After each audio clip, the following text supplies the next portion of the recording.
Hey guys, നമ്മുടെ അരിമണി അമ്പുടു വിദയ് baby ഞങ്ങളുടെ പൊന്നോമന പുത്രൻ ഈ ഭൂമിയിലേക്ക് വന്നിട്ട് 12 മാസം തികഞ്ഞിരിക്കുന്നു. യെസ്, അവന്റെ ബർത്ത്ഡേ സെലിബ്രേഷൻ വീഡിയോ ആണ് നിങ്ങളിപ്പോൾ കാണാൻ പോകുന്നത്. ഫസ്റ്റ് ബർത്ത്ഡേ ആയതുകൊണ്ട് തന്നെ കുറച്ച് ഗ്രാൻഡ് ആവട്ടെ എന്ന് വിചാരിച്ചു. കണ്ടില്ലേ, മാലാകന്മാരുടെ ഇടയിൽ കൂടി ഒരു ബെൻസ് കാറിലവൻ വരുന്നത്.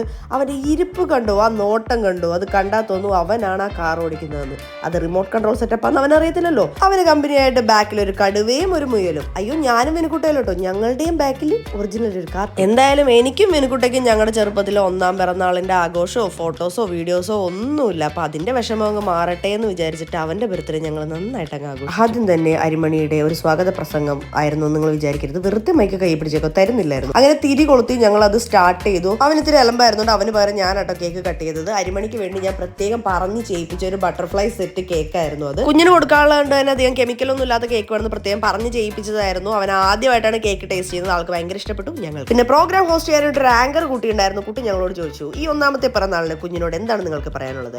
വിനുക്കുട്ട തന്ത വൈബിലോട്ട് കയറി അപ്പം തന്നെ അവൻ ഉപദേശിച്ചു. 3 വാക്ക്, മോനെ നന്നായിട്ട് വളരണം, നന്നായിട്ട് നിൽക്കണം, എല്ലാം നല്ലത് ചെയ്യണം. എന്നോട് ചോദിച്ചപ്പോൾ ഞാൻ പറഞ്ഞു, എടേ നീ ഇതിനെങ്കിലും കരയാതെ നിൽക്കണം. നിന്റെ നെയിമിംഗ് സെറമണിക്ക് നീ കരഞ്ഞു കുളവാക്കിയായിരുന്നു. അതുകൊണ്ട് ഈ പരിപാടിക്ക് അമ്മയ്ക്ക് കുറേ ഫോട്ടോസും വീഡിയോസും എടുക്കണം. അതുകൊണ്ട് നന്നായിട്ടിരിക്കുന്നു. പിന്നെ ഫുഡിൻ്റെ സെക്ഷൻ പറയണ്ടോ, അടിപൊളിയായിരുന്നു. പക്ഷേ തിരക്കിൻ്റെ ഇടയിൽ ഞങ്ങൾക്ക് ഏറ്റവും ലാസ്റ്റാണ് പോയി ടേസ്റ്റ് ചെയ്യാൻ പറ്റിയത്. ഞാൻ എല്ലാ ചായയും ഓരോന്ന് കുടിച്ചു. പിന്നെ കോട്ടൺ ക്യാൻഡി ഉണ്ടായിരുന്നു, ഫ്രൂട്ട് സ്റ്റേഷൻ ഉണ്ടായിരുന്നു, പിന്നെ KFC ചിക്കൻ ഉണ്ടായിരുന്നു, പോപ്കോൺ ഉണ്ടായിരുന്നു, ഒരുപാട് വെറൈറ്റി ടേസ്റ്റി ഫുഡ് ഉണ്ടായിരുന്നു. പിന്നെ നമ്മളൊരു മാജിക് സെറ്റ് ചെയ്തിട്ടുണ്ടായിരുന്നു.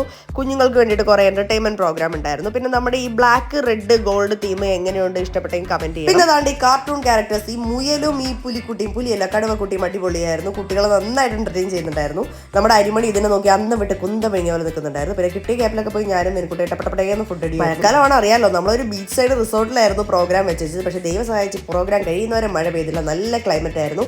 അങ്ങനെ ഫുഡ് അടിയൊക്കെ കഴിഞ്ഞു. പക്ഷേ അതിന് മുമ്പ് ഞങ്ങളുടെ വക ഒരു ഡാൻസ് ഉണ്ടായിരുന്നു. നല്ല തകർപ്പൻ എന്ന് ഞാൻ പറയത്തില്ല, കാരണം 36 സ്റ്റെപ്പ് ഉണ്ടെങ്കിൽ 46 പ്രാവശ്യം ഞങ്ങൾ എല്ലാവരും തെറ്റിച്ചിരുന്നു. എന്നാലും അടിപൊളിയായിട്ട് കളിച്ച് കുറച്ച് റീൽസ് ഒക്കെ എടുത്ത് അങ്ങനെ നമ്മുടെ അരിമണിയുടെ ബർത്ത്ഡേ നമ്മൾ അടിച്ചു പൊളിച്ചിട്ടുണ്ട്. ഇതിൻ്റെ ലോങ് വീഡിയോ ഞങ്ങൾ എടുത്തിട്ടുണ്ട്. അത് നിങ്ങൾക്ക് കാണണമെന്നുണ്ടെങ്കിൽ ലോങ് വീഡിയോ വേണമെന്ന് പറഞ്ഞ് നിങ്ങൾ കമൻറ്റ് ചെയ്താൽ മതി. ഡാൻസ് കഴിഞ്ഞ് എല്ലാവരും പിരിഞ്ഞു പോയി ഭക്ഷണം കഴിക്കും, വീട്ടിൽ പോകുന്നൊക്കെ പറഞ്ഞ് ഞാൻ തന്നെ എല്ലാവരും പിരിച്ചു വിട്ടു. അപ്പോൾ ഇത്രയാണ് നമ്മുടെ ഒരു വ്ളോഗ് വരുന്നത്. ബൈ.